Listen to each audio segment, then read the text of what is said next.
In day 7 of the trial of torture slaying alleged ringleader Lemaricus Davidson, the day started with the defense putting up its 2 final witnesses, a toxicology expert who talked about how long drugs stay in the system. It is a short time, turns out. Also a DNA expert to talk about the fact that there are 2 unknown DNA profiles found or pulled from the underwear of victim Channon Christian. The state put up 4 rebuttal witnesses, largely to challenge the notion that Channon Christian and Chris Newsom were out buying drugs and were not in fact carjacked, which as the defense has alleged. Those witnesses included bank officials who showed that Chris Newsom had almost $1,000 in his bank account and had actually withdrawn money earlier in the day. That was to negate the notion that they were bumming for gas money.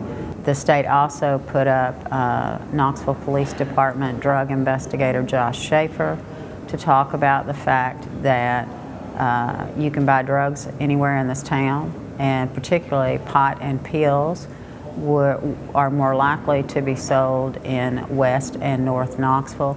East Knoxville, where Chipman Street is located on the very outer northern edge of East Knoxville, is much more known for crack cocaine.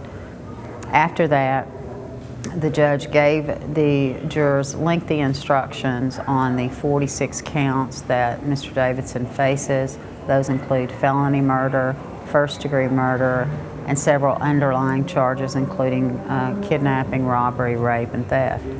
Then Prosecutor Takesha Fitzgerald gave a lengthy and very detailed timeline of these crimes, sewing together not only the time, but the evidence, scientific evidence, physical evidence, to show jurors exactly what she says happened to this couple.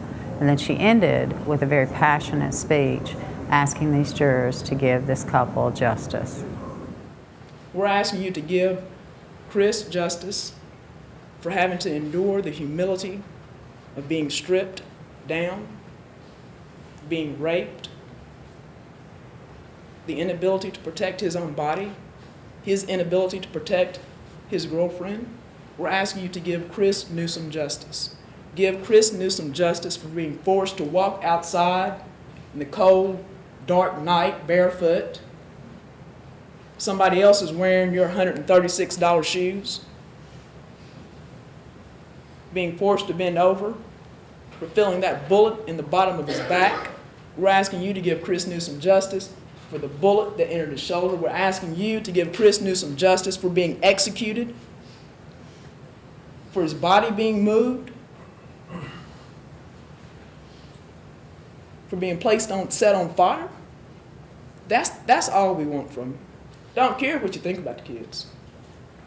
Don't care at all. We want Channon to have justice for being held captive for hours, for having to lie to her own daddy. We want you to give Channon justice for being raped, for the taste of his semen, the taste of his brother's semen in her mouth, the inability to protect herself. That's all we want from you, is justice for Channon. For the injury to the top of her head, to her shoulders, to her arms, being grabbed, to that little cut on her hand, to that brutal attack in her private region, for his sperm dripping from her vagina, from his sperm inside of her anus. That's what we want from her, is justice for her having to endure that. For being tied up, stuffed in trash bags, 5, and that's just not enough. Got a couple more steps. Need to put her in a trash can. We want justice for that humiliation.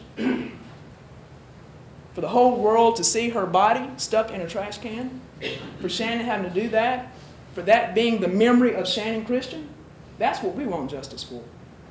In the morning, the defense will present its closing arguments, and then Prosecutor Leland Price is expected to deliver the final closing argument for the state, and then it's in the hands of the jury.